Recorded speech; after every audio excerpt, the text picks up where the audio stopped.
Hi, let me ask you something. Imagine you are planning to buy a new phone and you want all things like camera, display to overall performance. And your budget? Let's say 30,000. Well, good news here is that there are phones that can meet those needs in that price range. Like what you can expect is a good display, a good camera, and a good performance. I mean, these phones are giving you pretty much everything in this price range. Now, if your budget's a bit higher, say around 50,000, now you are going to get something even better. And these phones comes with everything a user needs. Like they offer a great price to performance value, comes with amazing cameras and features, and offers flagship performance. But sometimes they can be overpriced. And actually you don't need to go higher than this because this gives you almost 95% of the flagship experience. But if you can go even higher, say 70 to 80,000, now we are talking about real flagships, something like Samsung Galaxy S25 and Xiaomi 15, Google Pixel 9 and iPhone 16 if you are an Apple guy. Also, if you want something value for money, then OnePlus 13 is a great flagship phone in this price range, or you can say the best. Even the Galaxy S24 Ultra is going out for 75,000 without any additional offer.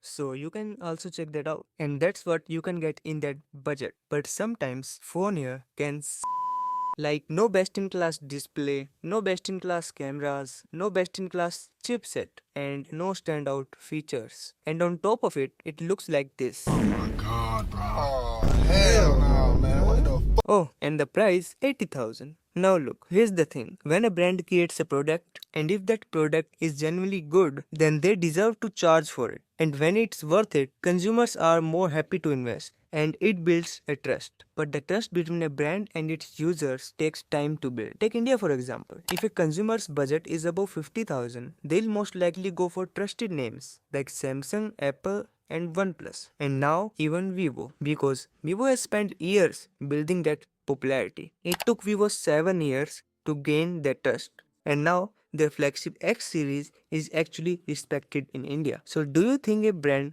that's only 5 years old enough to charge 80,000 for their third flagship? I mean, true flagship. So, what did Nothing do? So, they focused 2 years on that segment. They even launched a sub brand which focused on budget products, which is impressive and weird at the same time, considering Nothing itself is a budget brand. Anyway, but even after 2 years, they never launched another flagship. And when people finally got one, after all that wait, this is what they got. A weird looking phone with even weirder specs. It looks like Nothing themselves didn't take this phone seriously, and neither should you. Now look, the phone is good, but going by the specs, this should have been priced around 40 to 50,000, just like the phone too. But instead they pulled this crazy price jump. Like their first phone was priced around 35,000, which was their first and last good pricing.